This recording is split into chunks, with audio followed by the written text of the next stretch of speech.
नमस्कार, आमचं स्वामी प्रवास या चॅनलमध्ये मी पूजा तुमचं मनापासून स्वागत करते। तर आज शिमगा आहे, म्हणजेच होळी आहे, आम्ही शिमगा म्हणतो। तर आवाज येत आहे त्यावरनं कळत असेल की सगळ्यांच्या होळ्या पेटत आहेत। तर मी पण आमची होळी पेटवायला चाललेली आहे। थोडक्यात शॉर्टकटमध्ये दाखवते आम्ही कशी साजरी केली होळी ते। चला तर मग। तर सगळ्यात आधी मी पुरणपोळीचा नैवेद्य करायचा होता म्हणून पुरणपोळ्या करून घेतल्या। म्हणजे पूजेची तयारी करायच्या अगोदर किंवा माझं आवरायच्या अगोदर मी पोळ्यांचा नैवेद्य वगैरे सगळं तयार करून घेतलं। तर बघा आज पुरणपोळीचा नैवेद्य असतो। आम्ही पण पुरणपोळ्या केलेल्या आहेत, तेलाच्या म्हणजे तेलावरती लाटलेल्या आहेत ह्या पुरणपोळ्या।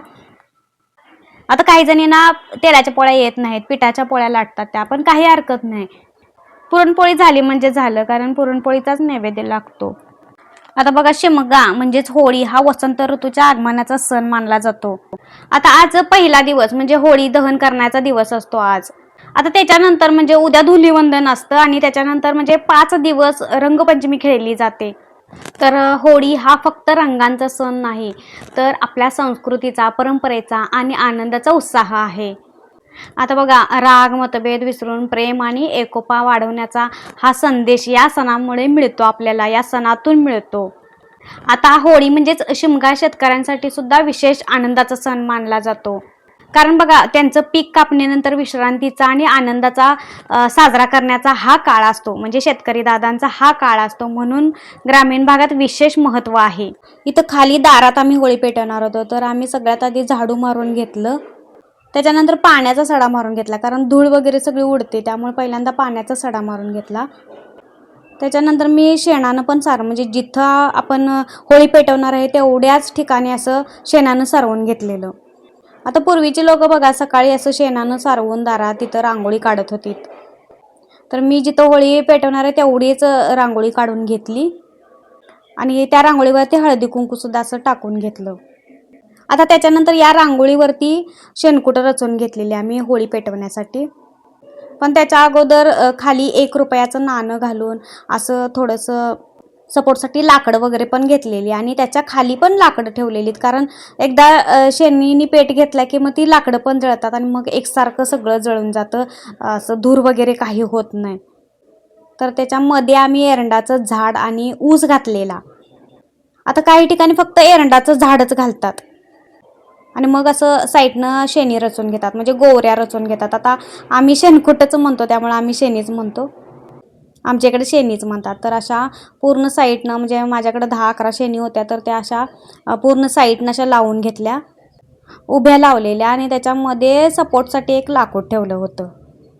आता प्रत्येक शेणीवरती कापूर ठेवला होता, म्हणजे लवकर पेट घेतं म्हणून।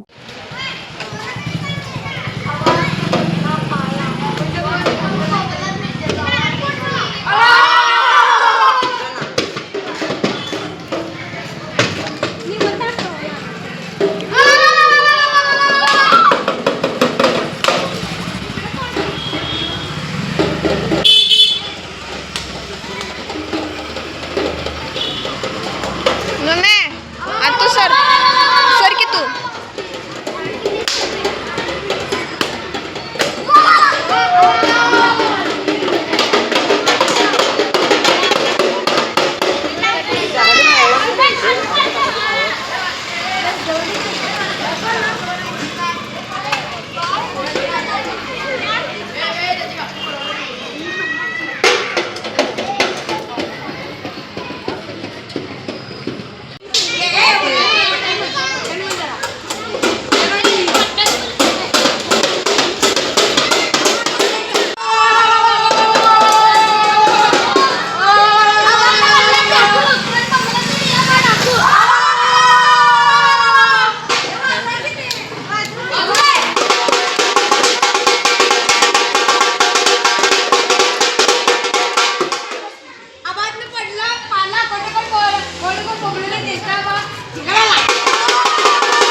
इथं आमचं नैवेद्य वगैरे सगळं दाखवून झालेलं होतं. तर नैवेद्यसुद्धा आम्ही अग्निदेवतेला म्हणजे होळीला अर्पण केला.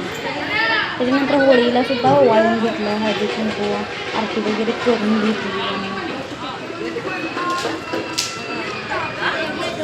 आपल्याला होळीमध्ये असं नारळ पण टाकायचं आहे. टाकल्यानंतर प्रार्थना करायची.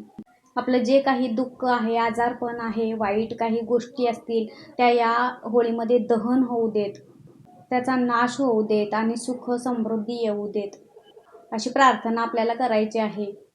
आपल्या आयुष्यात चांगल्या गोष्टी घडू देत अशी प्रार्थना सुद्धा आपल्याला करायची आहे. तर असा होता आमचा आजचा दिवस. अगदी साध्या सोप्या पद्धतीने आम्ही होळी साजरी केलेली आहे, होळी पेटवलेली आहे. तर प्रत्येक ठिकाणी असंच असेल असं नाही, वेगवेगळ्या पद्धती सुद्धा असू शकतात. तुमची पद्धत सुद्धा मला सांगू शकताय किंवा माझी पद्धत तुम्हाला कशी वाटली ते सुद्धा तुम्ही सांगू शकताय. चला तर भेटूया पुढच्या व्हिडिओमध्ये. श्री स्वामी समर्थ. जय जय स्वामी समर्थ.